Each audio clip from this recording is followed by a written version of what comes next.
ಈ ಕಡೆ ನೋಡಿದ್ರೆ ಹ್ಯಾನಾಗೆ ಒಂದು ಬಾಟಲ್ ಸಿಗುತ್ತೆ. ಇದ್ರ ಮೇಲೆ ಮ್ಯಾಕ್ಸ್ ಅಂತ ಬರ್ದಿರುತ್ತೆ. ಆದ್ರೆ ಒಂದು ಜಾಗದ ಕಡೆ ನೋಡಿ ತುಂಬಾ ಬೇಜಾರ್ ಮಾಡ್ಕೊಳ್ತಾಳೆ. ಯಾಕೆಂತಂದ್ರೆ ಜಾಗದಲ್ಲಿ ಮ್ಯಾಕ್ಸ್ ನ ಡೆಡ್ ಬಾಡಿ ಇರುತ್ತೆ. ಆ ಬಾಡಿನ ನಮ್ಗೆ ತೋರಿಸೋದಿಲ್ಲ. ಈ ಕಡೆ ಶಾನ್ಗೆ ಈ ಜಾಗದಲ್ಲಿ ಒಂದು ಬುಕ್ ಸಿಗುತ್ತೆ. ಮೊದ್ಲು ಇವ್ರಿಬ್ರಿಗೂ ಅನ್ಸುತ್ತೆ ಈ ಬುಕ್ ಕೂಡ ಜೂಲ್ಸ್ ವರ್ನ್ದೇ ಇರ್ಬೇಕು ಅಂತ. ಆದ್ರೆ ಈ ಬುಕ್ ನಲ್ಲಿ ಇರುವಂತ ಹ್ಯಾಂಡ್ ರೈಟಿಂಗ್ ಮ್ಯಾಕ್ಸ್ ನ ಹ್ಯಾಂಡ್ ರೈಟಿಂಗ್ ಗೆ ಮ್ಯಾಚ್ ಆಗ್ತಿರುತ್ತೆ. ಅಂದ್ರೆ ಮ್ಯಾಕ್ಸ್ ಕೂಡ ಈ ಜಾಗಕ್ಕೆ ಬಂದು ವಾಸ ಮಾಡಿದ್ದ ಅವನದ್ದೇ ಬುಕ್ ಇದು. ಅದೇ ಸಮಯಕ್ಕೆ ಹ್ಯಾನಾ ಟ್ರೆವರ್ ನ ಹೊರಗಡೆ ಕರೆದು ಮ್ಯಾಕ್ಸ್ ನ ಡೆಡ್ ಬಾಡಿ ಬಗ್ಗೆ ಹೇಳ್ತಾಳೆ. ಶಾನ್ ಮಾತ್ರ ಇಲ್ಲೇ ಇರ್ತಾನೆ. ಮುಂದಿನ ಸೀನ್ ನಲ್ಲಿ ನಮ್ಗೆ ತೋರಿಸ್ತಾರೆ ಸಮುದ್ರದ ದಡದಲ್ಲಿ ಟ್ರೆವರ್ ಮ್ಯಾಕ್ಸ್ ನ ಡೆಡ್ ಬಾಡಿನ ಹೂತಾಕಿರ್ತಾನೆ. ಅಂದಂಗೆ ಮೂವಿಯ ಮೊದಲಲ್ಲಿ ನಮ್ಗೆ ತೋರಿಸಿದ್ರಲ್ಲ ಮ್ಯಾಕ್ಸ್ ಜ್ವಾಲಾಮುಖಿ ಒಳಗಡೆ ಬಿದ್ದು ಸತ್ತೋಗಿದ್ದನ್ನ, ಅದೊಂದು ಟ್ರೆವರ್ ನ ಕನ್ಸಷ್ಟೇ. ಈ ಜಾಗದಲ್ಲಿ ಮ್ಯಾಕ್ಸ್ ಬೇರೆ ರೀತಿನೇ ಸತ್ತೋಗಿರ್ತಾನೆ. ಅಷ್ಟೇ ಅಲ್ಲದೆ ಈಗ ಇವರಿಗೆ ಸಿಕ್ತಲ್ಲ ಬುಕ್, ಅದ್ರಲ್ಲಿ ಮ್ಯಾಕ್ಸ್ ಅವನ ಮಗನ ಆಗಿರುವಂತ ಶಾನ್ ನ ಬಗ್ಗೆ ಬರ್ದಿರ್ತಾನೆ. ನನ್ ಮಗನ್ ಬರ್ತಡೆ ತುಂಬಾ ಹತ್ರ ಬರ್ತಿದೆ, ಆದ್ರೆ ನಾನ್ ನೋಡಿದ್ರೆ ಈ ಜಾಗದಲ್ಲಿ ಸಿಗಾಕೋಬಿಟ್ಟಿದ್ದೀನಿ. ಅಕಸ್ಮಾತ್ ನಾನೇನಾದ್ರೂ ಈ ಜಾಗದಿಂದ ಹೊರಗಡೆ ಹೋಗೋದಕ್ಕೆ ಸಾಧ್ಯ ಆಯ್ತು ಅಂತಂದ್ರೆ ನನ್ ಮಗ ಬೆಳೆಯೋದನ್ನ ನನ್ನ ಕಣ್ಣಾರೆ ನೋಡೋದಕ್ಕೆ ಇಷ್ಟಪಡ್ತೀನಿ ಅಂತ. ಇದನ್ನ ಕೇಳಿ ಇವನಿಗೆ ಬೇಜಾರಾಗುತ್ತೆ. ಹಾಗೆ ಇವರಿಬ್ರು ತುಂಬಾನೇ ದುಃಖ ಪಡ್ತಾರೆ. ಇಲ್ಲಿ ನಾವ್ ಆಗ್ಲೇ ನೋಡಿದ್ವಲ್ಲ ಸಯಾನಿಸ್ ಅನ್ನೋ ಪಕ್ಷಿ, ಅದ್ರಲ್ಲಿ ಒಂದು ಪಕ್ಷಿ ಇವರ ಸುತ್ತಮುತ್ತನೇ ಓಡಾಡ್ತಿರುತ್ತೆ. ನಂತರ ಇವರು ಇಲ್ಲಿಂದ ಹೋಗೋದಕ್ಕೆ ಪ್ಲಾನ್ ಮಾಡ್ಕೊಳ್ತಿರ್ತಾರೆ. ಇವರಿಗೆ ಮ್ಯಾಕ್ಸ್ ನ ಬುಕ್ ಸಿಕ್ಕಿದ್ಯಲ್ಲ, ಅದ್ರಲ್ಲಿ ಜಾಗದಿಂದ ಹೊರಗಡೆ ಹೋಗೋದಕ್ಕೆ ತುಂಬಾ ಐಡಿಯಾಗಳನ್ನ ಬರ್ದಿರ್ತಾನೆ. ಆ ಐಡಿಯಾಗಳನ್ನ ಯೂಸ್ ಮಾಡ್ಕೊಂಡು ಇಲ್ಲಿಂದ ಹೊರಗಡೆ ಹೋಗ್ಬೇಕು ಅಂತ ಪ್ಲಾನ್ ಮಾಡ್ಕೊಳ್ತಿರ್ತಾರೆ. ಪ್ಲಾನ್ ಏನು ಅಂತಂದ್ರೆ ಮ್ಯಾಕ್ಸ್ ಆ ಬುಕ್ ನಲ್ಲಿ ಬರ್ದಿದ್ದಾನೆ, ಪಕ್ಕದಲ್ಲಿರುವಂತ ಸಮುದ್ರನ ಹೇಗಾದ್ರೂ ದಾಟಿ ಹೋದ್ರೆ ಒಂದು ಮರುಭೂಮಿ ಸಿಗುತ್ತೆ. ಆ ಮರುಭೂಮಿಲಿ ಒಂದು ನದಿ ಹರಿತಿರುತ್ತೆ. ಆ ನದಿಲಿ ಹೋದ್ರೆ ಈ ಜಾಗದಿಂದ ಹೊರಗಡೆ ಹೋಗ್ಬೋದು ಅಂತ. ಅದೇ ರೀತಿ ಮಾಡ್ಬೇಕು ಅಂತ ಇವರು ಕೂಡ ಅನ್ಕೊಳ್ತಾರೆ. ಆದ್ರೆ ಇವ್ರಿಗೆ ಅರ್ಥ ಆಗ್ತಿಲ್ಲ ಈ ಸಮುದ್ರನ ಹೇಗೆ ದಾಟಿ ಹೋಗೋದು ಅಂತ. ಆಗ Sean journey to the centre of the earth book ಅನ್ನ ತೋರಿಸ್ತಾನೆ. ಹೇಳ್ಬೇಕು ಅಂತಂದ್ರೆ ಇದ್ರಲ್ಲಿ ಜೂಲ್ಸ್ ವರ್ನ್ ಈ ಜಾಗದಲ್ಲಿ ಬರುವಂತ ಎಲ್ಲಾ ಪ್ರಾಬ್ಲಮ್ ಗಳಿಗೂ ಸೊಲ್ಯೂಷನ್ ಅನ್ನ ಬರ್ದಿರ್ತಾನೆ. ಆ ಬುಕ್ ನಲ್ಲಿ ಹೇಳಿರೋ ರೀತಿನೇ ಇವರು ಕೂಡ ಹುಲ್ಲುಗಳಿಂದ ಒಂದು ಬೋಟ್ ಅನ್ನ ರೆಡಿ ಮಾಡ್ಕೊಳ್ತಿರ್ತಾರೆ. ಅದೇ ರೀತಿ ಜಾಗದಲ್ಲಿ ತುಂಬಾ ಫಾಸ್ಟ್ ಆಗಿ ಟೆಂಪರೇಚರ್ ಕೂಡ ಜಾಸ್ತಿ ಆಗ್ತಿರುತ್ತೆ. ನಂತರ ಹೀಗೆ ಇವರು ಬೋಟ್ ಅನ್ನ ರೆಡಿ ಮಾಡ್ತಿರ್ಬೇಕಾದ್ರೆ ಟ್ರೆವರ್ ಶಾನ್ ಗೆ ಒಂದು ಕಂಪಾಸ್ ಅನ್ನ ಕೊಟ್ಟು ಹೇಳ್ತಾನೆ, ಇದು ನಿನ್ ತಂದೆಗೆ ಸೇರಿರೋದು. ನಿನ್ ತಂದೆ ಮಿಸ್ ಆದ್ಮೇಲೆ ನಿನ್ನ ತಾಯಿ ಇದನ್ನ ನನಗೆ ಕೊಟ್ಟಿದ್ರು, ಆದ್ರೆ ನಾನೀಗ ಇದನ್ನ ನಿನ್ಗೆ ಕೊಡ್ತಿದ್ದೀನಿ. ಇದು ನಿನ್ನ ಹತ್ರ ಇದ್ರೇನೆ ಸರಿ ಅಂತ. ಇವನ್ಗೂ ಕೂಡ ತುಂಬಾ ಸಂತೋಷ ಆಗುತ್ತೆ. ನಂತರ ಈ ಹುಲ್ಲಿನ ಬೋಟ್ ಕಂಪ್ಲೀಟ್ ಆಗಿ ರೆಡಿ ಆಗುತ್ತೆ. ಅಷ್ಟೇ ಅಲ್ಲದೆ ಇವ್ರ ಹತ್ರ ಇರುವಂತ ಒಂದು ಬಟ್ಟೆನ ಪ್ಯಾರಾಚೂಟ್ ನ ರೀತಿ ರೆಡಿ ಮಾಡ್ಕೊಂಡು ಅದನ್ನ ಬೋಟ್ ಗೆ ಕಟ್ಟಿ ಬೋಟ್ ನ ಜೊತೆ ಇವರು ಕೂಡ ಸೀದಾ ಸಮುದ್ರದ ಒಳಗಡೆ ಬರ್ತಾರೆ. ಆದ್ರೆ ಇವ್ರ ಜೊತೆ ಆ ಒಂದು ಪಕ್ಷಿ ಮಾತ್ರ ಬರ್ತಾನೆ ಇರುತ್ತೆ. ಹೀಗೆ ಹೋಗ್ತಾ ಹೋಗ್ತಾ ಚಂಡಮಾರುತ ಮಳೆ ಎಲ್ಲ ಬರೋದಕ್ಕೆ ಶುರುವಾಗುತ್ತೆ. ಇದು ಸಾಕಾಗೋದಿಲ್ಲ ಅಂತ ನೀರಿನ ಒಳಗಡೆ ಏನೋ ವಿಚಿತ್ರವಾಗಿ ಕಾಣಿಸ್ತಿರುತ್ತೆ. ನೋಡಿದ್ರೆ ತುಂಬಾ ಡೇಂಜರಸ್ ಆಗಿರುವಂತ ಪಿರಾನ ಮೀನುಗಳು. ಎಲ್ಲಾ ಮೀನುಗಳು ಒಟ್ಟಿಗೆ ಸೇರಿ ಇವ್ರ ಮೇಲೆ ಅಟ್ಯಾಕ್ ಮಾಡೋದಕ್ಕೆ ಶುರು ಮಾಡ್ತವೆ. ಇವರು ಕೂಡ ಅವುಗಳ ಜೊತೆ ಫೈಟ್ ಮಾಡ್ತಿರ್ತಾರೆ. ಆಗ ಹೇಗೋ ಗೊತ್ತಿಲ್ಲ ಶಾನ್ ನ ಮೊಬೈಲ್ ಗೆ ನೆಟ್ವರ್ಕ್ ಸಿಕ್ಕಿ ಇವನ ತಾಯಿ ಕಾಲ್ ಮಾಡ್ತಾರೆ. ಇವನು ಮಾತಾಡೋದಕ್ಕೆ ಟ್ರೈ ಮಾಡ್ತಿರ್ತಾನೆ. ಆದ್ರೆ ಮೀನುಗಳಿಂದ ಮೊಬೈಲ್ ನೀರಿನ ಒಳಗಡೆ ಬಿದ್ದೋಗುತ್ತೆ. ಅದೇ ಸಮಯಕ್ಕೆ ನೋಡಿದ್ರೆ ಹಾವಿನ ರೀತಿ ಇರುವಂತ ಕ್ರಿಯೇಚರ್ಸ್ ಗಳು ಬರ್ತವೆ. ಇವ್ರ ಮೇಲೆ ಅಟ್ಯಾಕ್ ಮಾಡೋದಕ್ಕಲ್ಲ, ಆ ಪಿರಾನ ಮೀನುಗಳನ್ನ ತಿನ್ನೋದಕ್ಕೆ. ಅವುಗಳನ್ನ ತಿಂದು ಇವು ಹೊಟ್ಟೋಗ್ತವೆ. ನಂತರ ಇವರಿಬ್ರು ಸೇರಿ ಪ್ಯಾರಾಚೂಟ್ ನ ಮ್ಯಾನೇಜ್ ಮಾಡೋದಕ್ಕೆ ಟ್ರೈ ಮಾಡ್ತಿರ್ಬೇಕಾದ್ರೆ ಹಗ್ಗದ ಫೋರ್ಸ್ ಜಾಸ್ತಿ ಆಗಿ ಹ್ಯಾನಾ ಕೈಗೆ ಗಾಯ ಆಗೋಗುತ್ತೆ. ಟ್ರೆವರ್ ಅವಳನ್ನ ಸಂಭಾಳಿಸ್ತಿರ್ತಾನೆ. ಆದ್ರೆ ಪ್ಯಾರಾಚೂಟ್ ಕಿತ್ತೋಗ್ಬಾರ್ದು ಅಂತ ಶಾನ್ ಇದನ್ನೇ ಹಿಡ್ಕೊಂಡು ಮ್ಯಾನೇಜ್ ಮಾಡೋದಕ್ಕೆ ನೋಡ್ತಾನೆ. ಆದ್ರೆ ಫೋರ್ಸ್ ಇನ್ನೂ ಕೂಡ ತುಂಬಾ ಜಾಸ್ತಿ ಆಗ್ಬಿಟ್ಟಿರುತ್ತೆ.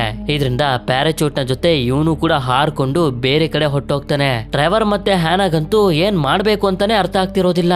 ಸ್ವಲ್ಪ ಹೊತ್ತಿನ ನಂತರ ದಡದಲ್ಲಿ ಬಿದ್ದಿರುವಂತ ಶಾನ್ಗೆ ಎಚ್ಚರ ಆಗುತ್ತೆ. ಇಲ್ಲೇ ಇರುವಂತ ನೀರನ್ನ ಕುಡಿಯೋದಕ್ಕೆ ನೋಡಿದ್ರೆ ಇದು ಚೆನ್ನಾಗಿರೋದಿಲ್ಲ. ಹಾಗೆ ಇವನ ಸುತ್ತಮುತ್ತನೂ ಕೂಡ ಯಾರು ಇರೋದಿಲ್ಲ. ಆದ್ರೆ ಆ ಒಂದು ಪಕ್ಷಿ ಮಾತ್ರ ಇರುತ್ತೆ. ಆ ಪಕ್ಷಿ ಇವನನ್ನ ಎಲ್ಲಿಗೋ ಕರ್ಕೊಂಡು ಹೋಗ್ತಿರುತ್ತೆ.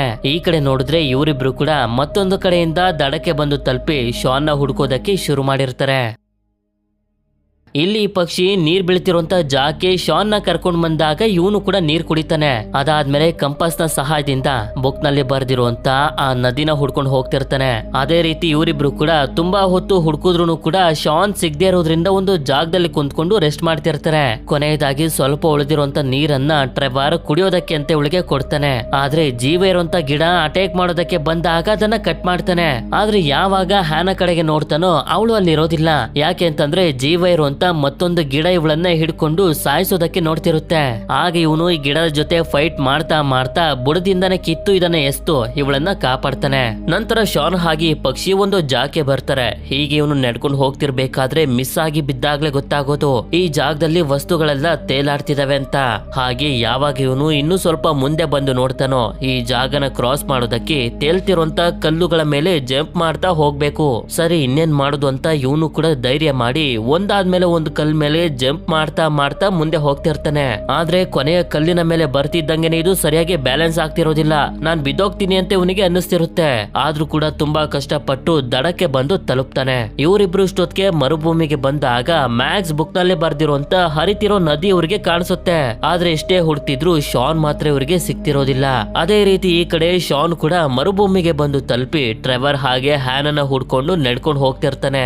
ನಡಿತಾ ನಡಿತಾ ಒಂದು ಜಾಗಕ್ಕೆ ಬಂದಾಗ ಒಂದು ದೊಡ್ಡ ಅಸ್ಥಿ ಪಂಜರ ಇವನಿಗೆ ಕಾಣಿಸುತ್ತೆ. ಅಷ್ಟೇ ಅಲ್ಲದೆ ಭಯಂಕರವಾಗಿರುವಂತ ಶಬ್ದ ಕೇಳಿಸಿದ್ರಿಂದ ಬಂದು ಬಚ್ಚಿಟ್ಕೊಬಿಡ್ತಾನೆ. ನಂತರ ಟ್ರೆವರ್ ನಾನು ಶಾನ್ ನ ಹುಡ್ಕೊಂಡು ಹೋಗ್ತೀನಿ, ನೀನು ಆ ನದಿಯ ಸಹಾಯದಿಂದ ಭೂಮಿ ಮೇಲೆ ಹೋಗಿ ತಲುಪು ಅಂತ ಹ್ಯಾನಾಗೆ ಹೇಳ್ತಿರ್ತಾನೆ.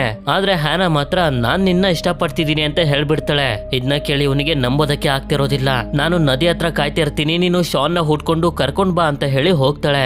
ಈ ಕಡೆ ಶಾನ್ ಬಚ್ಚಿಟ್ಕೊಂಡಿದ್ದಾರಲ್ಲ, ಇವನ್ ಮೇಲೆ ಎಂಜಿಲು ಬೀಳ್ತಿರುತ್ತೆ. ಮೇಲ್ ನೋಡಿದ್ರೆ ಒಂದು ದೊಡ್ಡ ಡೈನೋಸಾರ್, ಅದು ಇವನನ್ನ ಚೇಸ್ ಮಾಡ್ಕೊಂಡ್ ಬರೋದಕ್ಕೆ ಶುರು ಮಾಡುತ್ತೆ. ಇವನು ಕೂಡ ಮಣ್ಣಿನ ಒಂದು ಗುಹೆ ಒಳಗಡೆ ಹೋಗಿ ಸೇರ್ಕೊಬಿಡ್ತಾನೆ. ಅದು ಅಟ್ಯಾಕ್ ಮಾಡ್ತಿರೋದ್ರಿಂದ ಕಿರ್ಚಾಡ್ತಿರ್ತಾನೆ. ಅದು ಶಾನ್ ನ ಹುಡುಕ್ತಿರೋಂತ ಟ್ರೆವರ್ಗೆ ಕೇಳಿಸಿ ಈ ಮಣ್ಣಿನ ಗುಹೆನ ಹೊಡೆದು ಮತ್ತೊಂದು ಜಾಗದಿಂದ ಇವನನ್ನ ಹೊರಗಡೆ ತೆಗಿತಾನೆ. ಆ ಡೈನೋಸಾರ್ ಇವರಿಬ್ರನ್ನು ಕೂಡ ಚೇಸ್ ಮಾಡೋದಕ್ಕೆ ಶುರು ಮಾಡುತ್ತೆ. ಆಗ ಟ್ರೆವರ್ಗೆ ಗ್ಲಾಸ್ ನ ರೀತಿ ಇರುವಂತ ನೆಲ ಕಾಣಿಸುತ್ತೆ. ಅದಕ್ಕೆ ಶಾನ್ ನ ಇವನು ಮತ್ತೊಂದು ಕಡೆ ಕಳಿಸಿ ಡೈನೋಸಾರ್ ನ ಇವನ ಹಿಂದೆ ಬರೋ ರೀತಿ ಮಾಡಿ ಗ್ಲಾಸ್ ನ ಮೇಲೆ ಕರ್ಕೊಂಡ್ ಬರ್ತಾನೆ. ಆಗ ಇದ್ರ ತೂಕನ ತಡ್ಕೊಳ್ಳೋದಕ್ಕಾಗದೆ ಗ್ಲಾಸ್ ಹೊಡೆದು ಅದು ಒಳಗಡೆ ಹೊಟ್ಟೋಗುತ್ತೆ. ಟ್ರೆವರ್ ಕೂಡ ಬಿದ್ದೋದ ಅಂತ ಇವನ್ಗನ್ನಿಸ್ತಿರುತ್ತೆ. ನೋಡಿದ್ರೆ ಇವನು ಇನ್ನೂ ಕೂಡ ಹಿಡ್ಕೊಂಡು ಬದುಕಿರ್ತಾರೆ. ನಂತರ ಇವರಿಬ್ರು ಹರಿತಿರುವಂತ ನದಿ ಹತ್ರ ಬಂದಾಗ ಹ್ಯಾನಾ ಕೂಡ ಡೈನೋಸಾರ್ ನ ತಲೆ ಬೋರ್ಡನ ಬೋಟ್ ನ ರೀತಿ ರೆಡಿ ಮಾಡ್ಕೊಂಡು ಬರ್ತಾಳೆ. ಇವರೆಲ್ಲರೂ ಈ ಬೋಟ್ ನಲ್ಲೇನೋ ಹೋಗೋದಕ್ಕೆ ಶುರು ಮಾಡ್ತಾರೆ. ಆದ್ರೆ ಇಲ್ಲಿಂದ ಭೂಮಿ ಮೇಲೆ ಹೇಗ್ ಹೋಗಿ ತಲುಪೋದು ಅಂತ ಇವರಿಗೆ ಗೊತ್ತಾಗ್ತಿಲ್ಲ. ಅದೇ ಸಮಯಕ್ಕೆ ಇವರ ಬೋಟ್ ಸ್ಪೀಡ್ ಆಗಿ ಬಂದು ಒಂದು ಜಾಗದಲ್ಲಿ ಸಿಗಾಕೋಬಿಡುತ್ತೆ. ಕೆಳಗಡೆ ಏನೋ ಲೈಟ್ ಬರ್ತಿದೆ ಅಂತ ನೋಡಿದ್ರೆ ಲಾವಾ.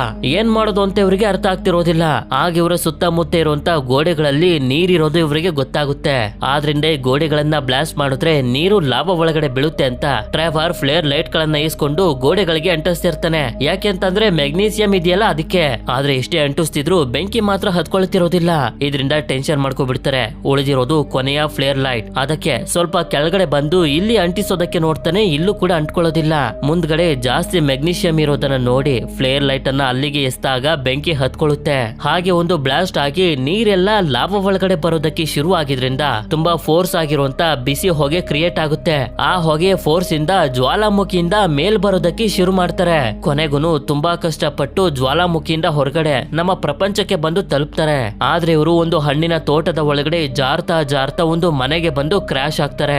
ಇದನ್ನ ನೋಡಿ ಇಲ್ಲಿರುವಂತ ರೈತ ತುಂಬಾ ಕೋಪ ಮಾಡ್ಕೊಂಡು ಇವರಿಗೆ ಬೈತಿರ್ತಾನೆ. ಆಗ ಶಾನ್ಗೆ ಇವನು ತಗೊಂಡ್ ಬಂದಿರುವಂತ ಡೈಮಂಡ್ ನೆನಪಾಗುತ್ತೆ. ಹೇಳ್ಬೇಕು ಅಂತಂದ್ರೆ ಬೆಲೆ ಬಾಳುವಂತ ತುಂಬಾ ಡೈಮಂಡ್ ಅನ್ನ ಶಾನ್ ತಂದಿರ್ತಾನೆ. ಅದ್ರಲ್ಲಿ ಒಂದನ್ನ ಈ ರೈತನಿಗೆ ಕೊಡ್ತಿದ್ದಂಗೆನೆ ಇದು ಒರಿಜಿನಲ್ ಅಂತ ಇವನಿಗೆ ಗೊತ್ತಾಗಿ ತುಂಬಾನೇ ಸಂತೋಷ ಪಡ್ತಾನೆ. ಮುಂದಿನ ಸೀನ್ ನಲ್ಲಿ ಸಿಟಿಗೆ ಶಿಫ್ಟ್ ಆದಾಗ ಟ್ರೆವರ್ ಲ್ಯಾಬ್ ಗೆ ಬಂದು ಇವನ ಫ್ರೆಂಡ್ ಗೆ ಹೇಳ್ತಿರ್ತಾನೆ, ಈ ಲ್ಯಾಬ್ ಹೋದ್ರೆ ಹೋಯ್ತು ಬಿಡು, ನೀನ್ ತಲೆ ಕೆಡ್ಸ್ಕೋಬೇಡ, ಅದಕ್ಕೆ ನಾನು ಬೇರೆ ವ್ಯವಸ್ಥೆನೆ ಮಾಡಿದೀನಿ ಅಂತ. ಆಗ ಲ್ಯಾಬ್ ಅನ್ನ ಖಾಲಿ ಮಾಡಿಸಿರುವಂತ ಕಿಟ್ಸನ್ ಇಲ್ಲಿಗೆ ಬಂದಾಗ ಇವನಿಗೆ ಹೇಳ್ತಿರ್ತಾನೆ, ಈ ಲ್ಯಾಬ್ ಅನ್ನ ನೀನೇ ಇಟ್ಕೊಳ್ಬಹುದು, ನಾನು ನನ್ನ ಲ್ಯಾಬ್ ಅನ್ನ ಓಪನ್ ಮಾಡೋದಕ್ಕೆ ಒಂದು ಹೊಸ ಬಿಲ್ಡಿಂಗ್ ಅನ್ನೇ ತಗೊಳ್ತಿದ್ದೀನಿ ಅಂತ. ಅಂದ್ರೆ ಆ ಡೈಮಂಡ್ ಗಳನ್ನ ತಂದಿದಾರಲ್ಲ ಅದ್ರ ಸಹಾಯದಿಂದಾನೇ ಇವನು ಬಿಲ್ಡಿಂಗ್ ಅನ್ನ ತಗೊಳ್ತಿರೋದು. ಇದಾದ್ಮೇಲೆ ಎಲಿಜಬೆತ್ ಗೆ ಕೆನಡಾದಲ್ಲಿ ಒಂದು ಮನೆ ಸಿಕ್ಕಿರುತ್ತೆ. ಅಲ್ಲಿಗೆ ಶಿಫ್ಟ್ ಆಗೋದಕ್ಕೆ ಶಾನ್ ನ ಕರ್ಕೊಂಡು ಹೋಗ್ತಿರ್ತಾಳೆ. ಇವರಿಬ್ರು ಏನೇನ್ ಮಾಡಿದಾರೆ ಅಂತ ಇವಳಿಗ್ ಮಾತ್ರ ಗೊತ್ತಿರೋದಿಲ್ಲ.